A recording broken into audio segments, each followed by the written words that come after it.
Mesdames, Messieurs, bonsoir et bienvenue à tous. À la une de ce journal, les tensions ne faiblissent pas dans le chaudron de la crise anglophone. 5 personnes sont tombées sous les balles et plusieurs blessés graves à l'issue d'échanges de tirs entre groupes rebelles et l'armée à Woudikoum, dans la région du nord-ouest Cameroun. Le bilan de 2 jours d'affrontement, c'est à suivre au cœur de ce journal.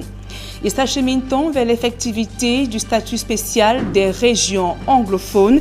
Le député statue depuis ce matin sur le projet de loi relatif au Code général des collectivités territoriales décentralisées à l'Assemblée nationale. Les grandes lignes de ce projet est à suivre dans ce journal. Voilà pour le sommaire.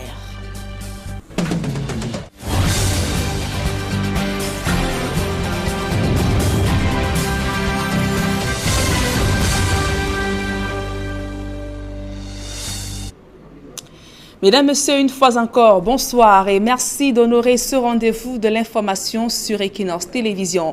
En ouverture de ce journal, évoquons ce conflit armé dans la région du nord-ouest Cameroun, un échange de tirs entre l'armée et les séparatistes anglophones fait 5 morts et plusieurs blessés graves à Woudikoum, dans le département de la Momo. 2 jours sanglants qui ont donc laissé un bébé orphelin, sa maman étant abattue.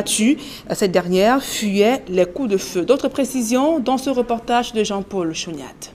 Ici, à Long Street, la principale rue de l'arrondissement de Woudikoum, dans la région du nord-ouest.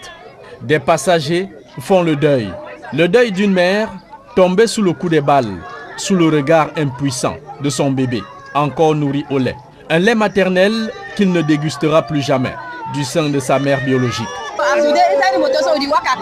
Nous voyagions tranquillement. Arrivés ici, les Amba Boys ont fait descendre tout le monde. Sans cela, cette femme ne serait pas morte. Selon les témoins de la scène, la jeune maman a perdu la vie au milieu d'un échange de tirs entre les forces de défense et de sécurité et les séparatistes Amba Boys, surpris en flagrant délit de contrôle des véhicules de transport à ce checkpoint au village Woudikoum. Pris de court dans leur sale besogne, les Amba Boys ont pris la fuite vers la forêt, tout en demandant aux passagers qu'ils avaient fait descendre des véhicules de se mettre à plat ventre, à même le sol, pour éviter toute balle déchirant l'air. Sous le crépitement des balles, tenant son bébé entre les mains, elle n'a pas pu se coucher au sol. Tous ceux qui l'ont fait sont vivants. Jusqu'ici, nul ne peut dire avec précision et exactitude qui de l'armée ou les Amba Boys a lâché le tir fatal sur la jeune mère. Cet incident, avec un mort de trop, survient alors que des éléments de l'armée camerounaise recherchaient activement des sécessionnistes Amba Boys qui ont tué la veille 3 gendarmes, 1 civil et fait plusieurs blessés graves à Woudikoum, localité du département du Momo. Et je vous le disais en titre, c'était une session extraordinaire très attendue ce vendredi au Parlement. À l'ouverture des travaux, les députés ont été appelés à examiner le projet de loi sur le Code général des collectivités territoriales décentralisées. Le compte rendu de Guizogo et Emmanuel Diop. La session extraordinaire de l'Assemblée nationale a fini par dévoiler son objet. Un peu après 11 heures, le président de la Chambre basse du Parlement a annoncé qu'elle portait sur l'examen du projet de loi relatif au Code général des collectivités territoriales décentralisées. Aussitôt, devant un hémicycle silencieux, Kavaï Yégué Djibril a appelé les députés à examiner ce projet de loi avec sérieux. Je vous exhorte ainsi à plancher sur les 10 projets avec sérieux et en toute responsabilité. Vous devez y imprimer votre marque afin que la postérité se souvienne de vous comme étant des députés de la 9e législature qui donnèrent le dernier coup d'accélérateur au processus de décentralisation. Après la conférence des présidents qui a suivi, le dépôt du projet de loi est intervenu très vite. Prenant part à cette session, après son boycott de l'adoption du budget 2020, le SDF souligne que le projet de loi reconnaît la spécificité des régions du nord-ouest et du sud-ouest. Le texte reconnaît que les anglophones ont un système spécifique de l'éducation et un système spécifique particulier pour la chose judiciaire. Autrement, ça reconnaît l'existence du common law et de notre système éducatif, qui sont les deux principaux éléments qui ont été hérités de notre passé. Selon ce parti, il s'agit désormais de voir les spécificités en question. J'entends voir une spécification qui démontrerait qu'effectivement le nord-ouest et le sud-ouest sont spécifiques par rapport à ces deux systèmes et que nous n'aurons plus jamais la question des délégués nommés en tête des communes, des élus. Que nous aurons un gouverneur élu et un conseil régional élu qui aura le pouvoir législatif à ce niveau. Somme toute, le SDF précise quelques points qui pour lui rejoignent l'idée du fédéralisme qu'il prône. Nous entendons donc voir la restauration de la chambre des chefs traditionnels qui existait. Un fédéralisme déguisé dans le contexte de cette décentralisation. Selon l'exposé des motifs, il y a déjà la tendance vers le traitement spécifique de ces deux régions. Désormais, c'est la discussion générale sur ce projet de loi qui va prendre le relais avec le ministre de la décentralisation et du développement local aux avant-postes et peut-être d'autres membres du gouvernement au regard de la transversalité de la question de la décentralisation. Et nous restons à l'Assemblée nationale pour scruter de près ce projet de loi sur le Code général des collectivités territoriales décentralisées. Le dit projet déposé sur la table des députés met un accent particulier sur la spécificité des régions du Nord-Ouest et du Sud-Ouest et accorde également une autonomie financière à ces collectivités territoriales. D'autres précisions avec Guy Zogo une fois de plus. Le projet de loi portant Code général des collectivités territoriales décentralisées tient sur 125 pages pour 501 articles au total. Les principaux aspects évoqués par ce projet de loi se résument au Code juridique général de la décentralisation, au statut des élus locaux, aux règles d'organisation et de fonctionnement des collectivités territoriales décentralisées, au régime spécifique applicable à certaines collectivités territoriales et au régime financier des collectivités territoriales.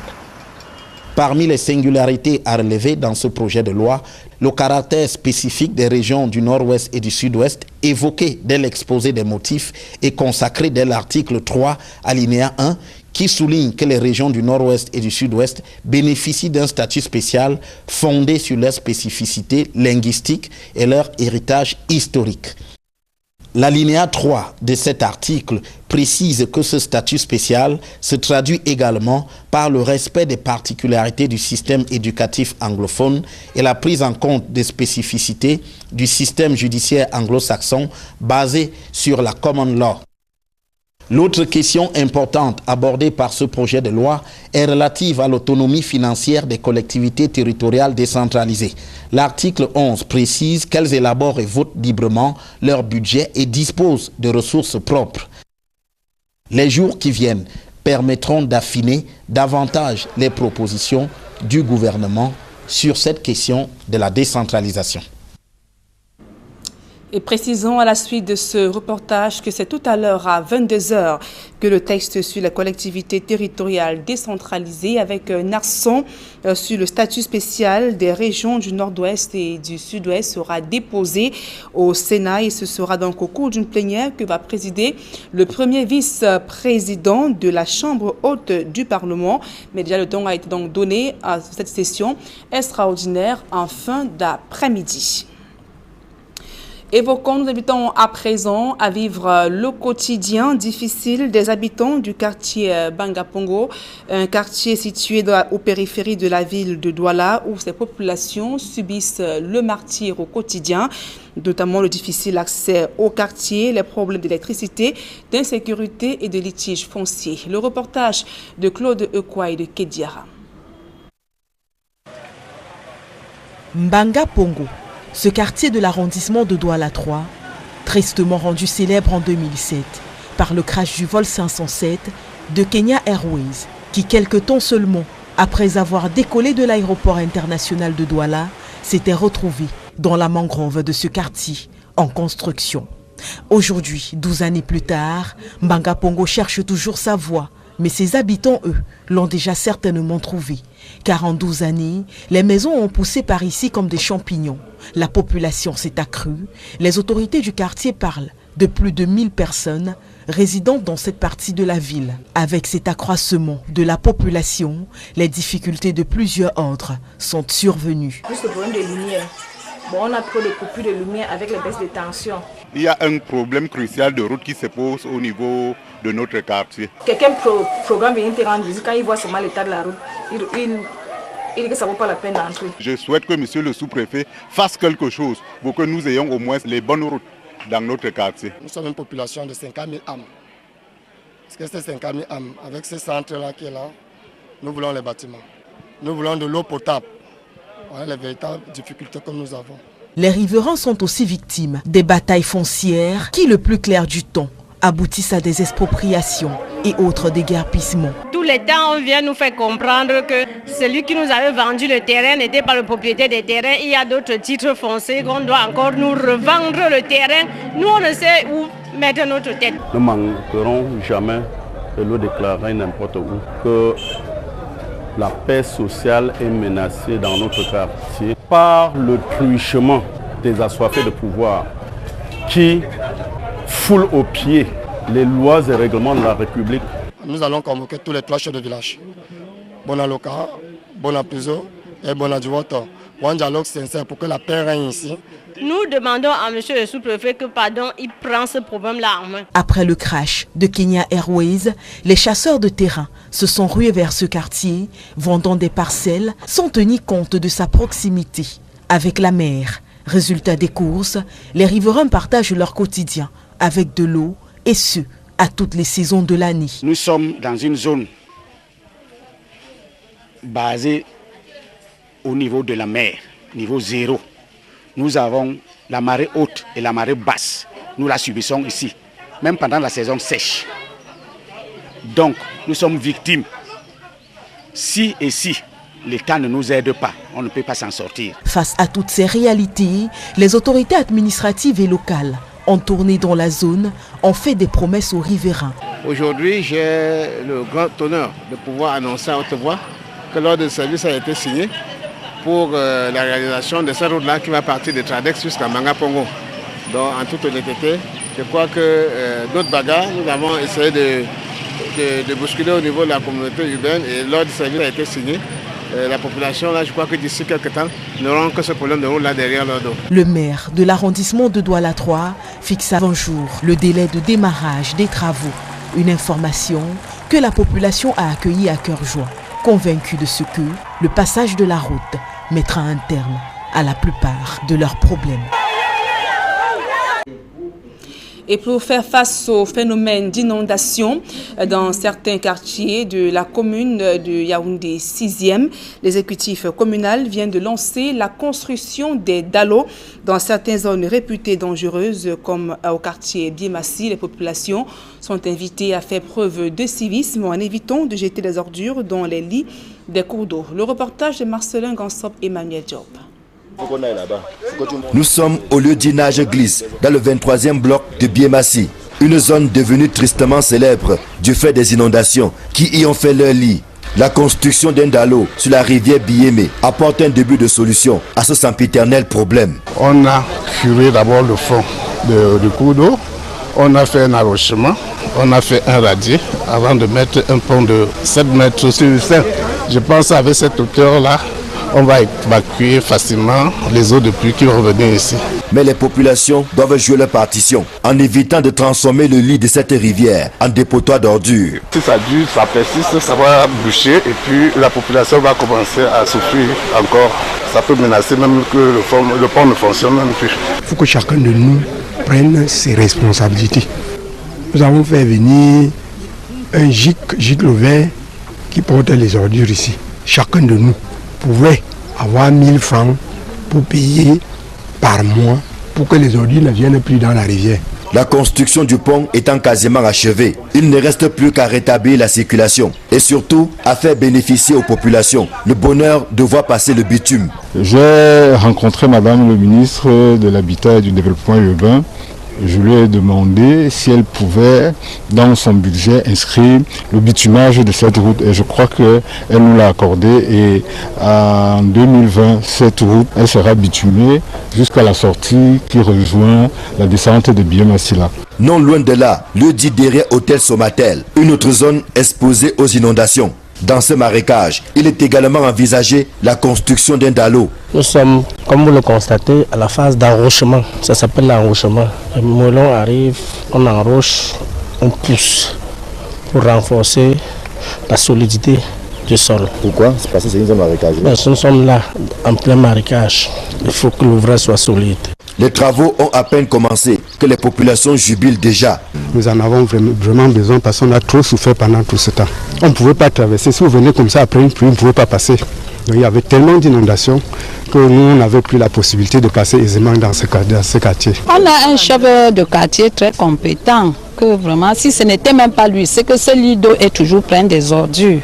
On veille à cela. Le gouvernement ne peut pas nous aider et que nous venons encore empirer. Pour l'exécutif municipal de Yaoundé 6 qui conduit ces travaux, le bien-être des populations n'a pas de prix. Il est question que pour que ces dallos-là servent à quelque chose, que les routes puissent passer sur le pont comme nous avons prévu, que ceux qui se sont installés dans ces zones marécageuses sans autorisation, sans avoir de titre foncier, qui sachent que forcément ils doivent déguerpir puisqu'il faut que le développement passe.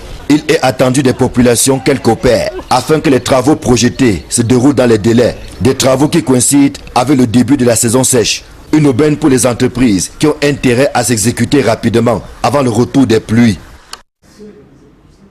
Et dans la région de l'Ouest Cameroun, l'affaire de litige foncier a failli virer au drame à Thion, dans le département de la Menoie.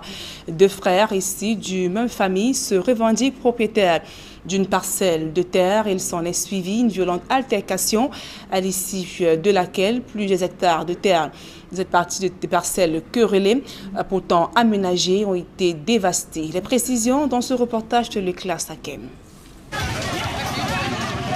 Des actes inédits, comparables à des faits criminels, en sont suffisamment mis en valeur. Aujourd'hui dévastés et des installations réduites en morceaux. Au cœur de cette affaire au quartier Tchoualé dans la ville de Thion, une querelle foncière entre deux frères, chacun se réclamant propriétaire des lieux. L'actuel occupant estime à des centaines de mille les pertes engendrées par l'autre partie impliquée. Comment les frères en sont-ils arrivés là? Le père et moi en 65. J'ai quitté mes parents pour Douala en 69. J'ai passé toute ma vie à Douala. Alors, c'est mon petit frère et ma petite soeur qui géraient tous ces biens. Quand je suis venu avec la maladie en 2017, mon petit frère me dit que je suis couché à l'hôpital. Il me dit qu'il va rendre cette maison-ci à l'église. J'ai dit, mais je ne suis pas dans votre église. La maison que tu as construite. Ma maison que j'ai construite, c'est ici. Oui. J'ai dit pourquoi? Il dit que non, ils ont vu qu'ils ont... J'ai dit non, moi je n'ai pas accepté. Dans la maladie, dans le coma. Alors, après, à mesure qu'il m'a vu sortir du coma, il a commencé à faire la destruction au village. Puisque j'ai cultivé au village dans la maladie, tous les petits 5 francs que me donnaient pour mes remèdes, j'ai cultivé au village, il est venu arracher. Il m'a détruit tout un champ de bananes comme celui qui vient de détruire. Ici, dans cet hangar, il y avait les lapins. Il y avait 28 lapins là. Voilà les cages. D'autres cages, j'ai tapé et détruit, comme vous voyez, comme tout est cassé là. Les portails de ma voiture, que j'ai payé à la casse l'autre jour pour changer les portails de la voiture, voilà qu'on a tout cassé. Il y avait la cuisine ici. On a tout broyé. La porcherie, vous voyez, là-bas, j'ai mis en haut là. Voilà une porcherie encore en bas, qu'on a tout cassé. Les arbres, j'étais malade. Je vais être à l'hôpital. Ils sont venus ici. Ils sont atterris ici avec le commandant de la brigade de recherche. Je suis surpris qu'un commandant est là. On casse les biens de comme ça devant lui. Fait une réunion, un conseil de réunion familiale avec Claude, notre grand frère, qui est successeur. Il a introduit le jugement de partage. Et ça a suivi bien son cours. Il y a eu les notifications, il a été notifié. La grosse est sortie, le nom appelle non-opposition. Alors, maintenant, quand la grosse est sortie, il fallait que chacun de nous entre en possession de son bien. Nous avons fait la sommation de l'huissier, 8 jours, il n'a pas respecté les délais. Alors, nous sommes partis voir le commandant de la brigade de recherche. Alors, nous avons mis son carburant pour qu'il nous protège sur les lieux pour que nous nettoyons. Parce qu'il y avait ma soeur voulait vendre, c'est la partie de ma grande soeur Charlotte. Elle voulait vendre. Et les gens disent qu'on ne peut pas acheter avec les choses des gens là-bas dedans comme ça. Sinon, c'est un truc à problème. Alors, il fallait alors nettoyer les champs pour avoir une bonne vue, que les gens voient d'abord bien le terrain. Et nous étions en compagnie du commandant de la brigade de recherche qui nous a accompagnés sur le terrain pour nous protéger. Alors, c'est quand on arrive sur le terrain, c'est le commandant qui lui-même qui nous dit que nettoyer, enlever tout. Parce qu'on devait pas, nous dans notre temps, on se disait qu'on devait juste enlever quelques peut-être arbres qui nous gênaient. Désormais, dans les couloirs des tribunaux et services administratifs, les frères protagonistes se soupçonnent mutuellement, chacun accusant l'autre d'utiliser les moyens frauduleux pour obtenir gain de cause. Comment on peut faire pour faire les partages de biens? Ils sont en train de légaliser ma signature à la sous-préfecture sans que je sois là. Et de fausses signatures. Et le sous-préfet a découvert ça ce matin. Vous voyez le côté là. C'est ça qu'ils ont vendu, à mon insu, sans faire un conseil familial. Sans me demander moi de prouver, puisque ça se passe comme... je peux faire comment? Il m'a destitué pour s'autoproclamer héritier principal et seul administratif des biens selon la grosse du jugement que j'ai rencontré au niveau de la gendarmerie. Un cas qui vient remettre au goût du jour l'épineuse question de partage des biens au sein des familles. Plus grave, lorsque le géniteur n'a pas eu le temps d'établir un testament. Et même les jugements faits pour la répartition de l'héritage connaissent très souvent les contestations dans les fratries. Des dissensions qui à la longue deviennent un véritable poison pour l'harmonie et la tranquillité entre frères et sœurs et même les générations futures. Et on voit à présent la page santé de ce journal pour parler de la lutte contre le cancer au Cameroun. Les spécialistes de la santé déconseillent formellement le recours à la médecine traditionnelle.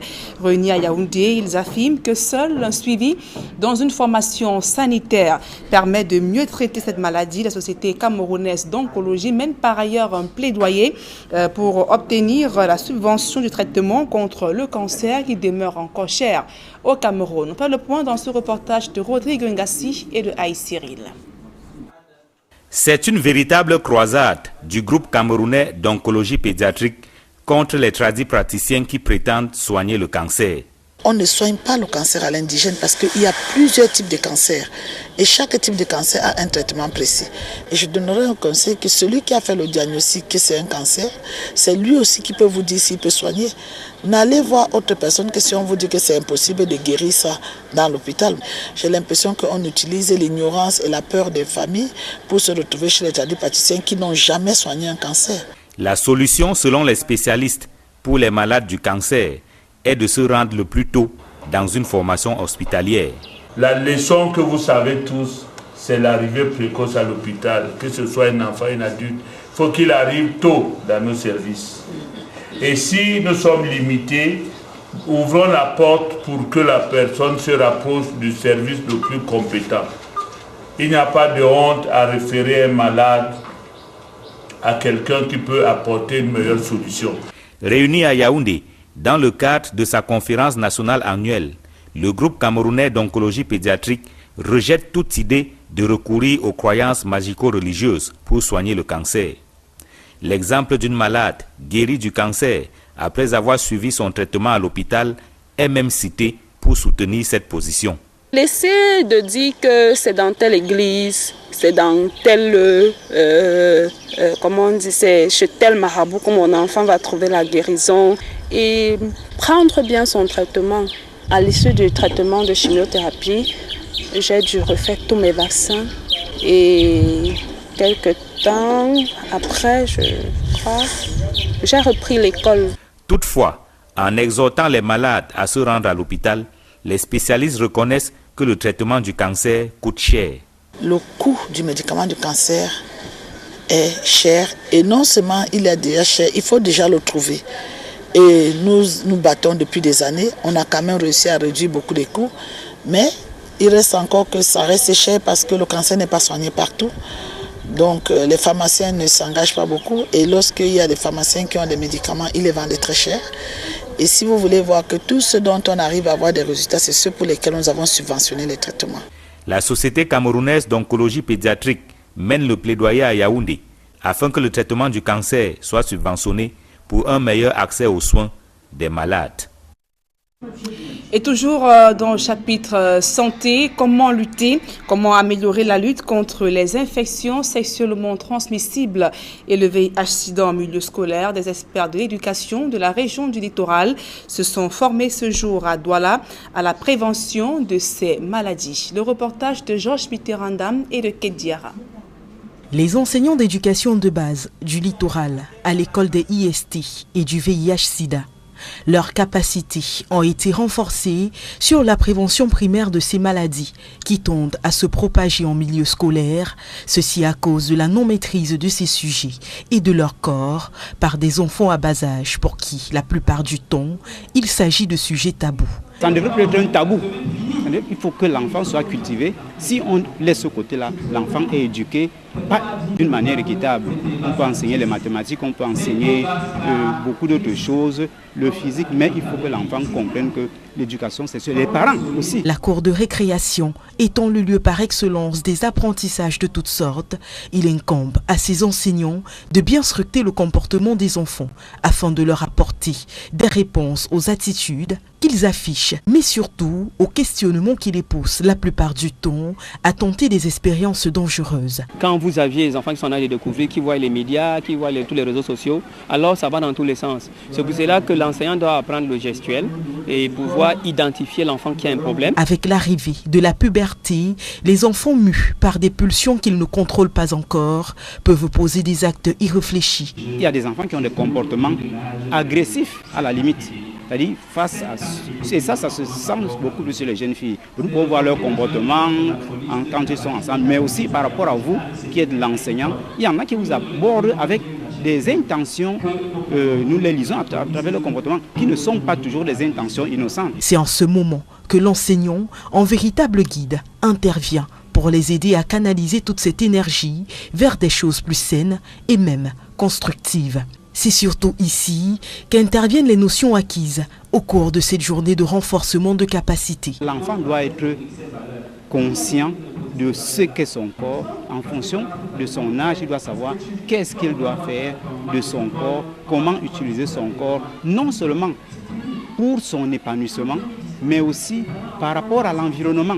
Il y a des risques si on gère mal son corps, son hygiène, son éducation, c'est-à-dire son relationnel.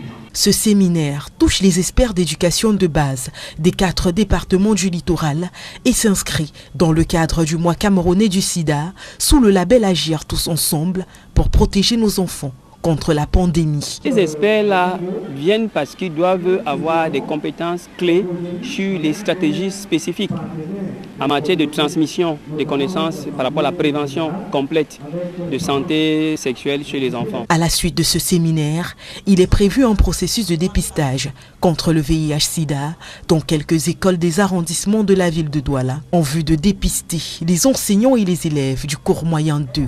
Les cas de maladies qui seront détectés vont être immédiatement pris en charge dans le mécanisme de test and treat. C'est un phénomène qui prend de plus en plus de l'ampleur, le retour aux cheveux naturels, communément appelé nappy hair. Cette tendance, ancrée depuis de très nombreuses années, revient en force depuis un certain temps. Elle se teinte également d'une revendication de la part des femmes de couleur d'assumer leur chevelure naturelle, comme quoi les mœurs changent et les coupes de cheveux avec. Le reporter Claude Equa et Isabelle Carole Zoupette ont rencontré quelques femmes nappy dans la ville de Douala. Et voici le reportage. Voici un look des années 60 revenu à la mode sur la tête des femmes. Il s'agit des cheveux naturels dans toute leur splendeur. Toutes les femmes qui assument leurs cheveux crépus sont appelées nappy, un mot qui vient des États-Unis où l'on a pu constater à une période dans le mouvement Black Panther des années 60 un retour des femmes avec leurs cheveux originels crépus. Au Cameroun, elles sont de plus en plus nombreuses à assumer ce statut de nappy. Aujourd'hui, les femmes ont compris que chaque femme va marcher avec les cheveux naturels, avec ses propres cheveux. Ne plus passer les cheveux défrisés là, ce n'est plus rien. Nous, on se sent à l'aise dans nos cheveux naturels. Je me sens très très bien avec mes cheveux naturels. Les gens apprécient, ça me rajeunit beaucoup plus et tout ça. Donc c'est beaucoup plus facile avec les cheveux naturels. C'est bio, on est free, il n'y a pas de contraintes, il faut mettre de peau, il faut mettre ci, il faut mettre ça. J'ai toujours pensé que c'est en plus de garder son cheveu, de le faire valoir. Si cette tendance revient en force, c'est que troquer sa crinière crépue pour des extensions ont de multiples conséquences. Déjà, ça crée des problèmes d'alopécie. Il y a plein d'alopécie pour des femmes aujourd'hui africaines. Quand on regarde, elles ont toujours, pour mieux expliquer le problème d'alopécie, la devanture qui est complètement vide. Il y a par exemple la calvitie féminine qui prend à partir du milieu de la tête. L'autre avantage de cette tendance beauté, c'est également de réduire les dépenses. Trop de dépenses, en fait. C'était trop de dépenses. Quand je faisais le budget, quand je voyais, il faut que je me défrise, il faut que je mette la grève. Tantôt, il faut que je taille, ça faisait trop d'argent. Vraiment, je me sens bien. Sur le plan économique... Notons tout de même que cet ancien look qui refait actuellement surface n'est pas du goût de toutes les femmes. Je ne regarde pas les cheveux naturels parce que naturel, quand je paye, ça me fait mal. Ça fait mal. Il faut beaucoup traiter les cheveux naturels pour que ça soit... Je ne peux pas remplacer des perruques. Je ne peux pas. Je ne peux pas parce qu'avec ça, je me sens à l'aise. Bien plus qu'une tendance beauté, ce retour au naturel traduit la volonté des femmes africaines à valoriser leur identité culturelle. Fin de cette édition d'information. Mesdames et messieurs, merci pour votre aimable attention. Dans un instant, le débrief du journal avec Serge Alain Otto et ses invités sur le plateau d'Equinox Soir. Serge Alain. Voilà Nadine, en deuxième partie, Equinox Soir, nous allons revenir sur ce projet de loi portant code général des collectivités territoriales décentralisées, surtout avec la disparition du poste de délégué du gouvernement auprès des communautés urbaines. Bonne soirée à vous et bon week-end à vous également, Nadine Yambo. Merci, meilleur à vous, Serge Alain. Rendez-vous vendredi 20h. Exactement.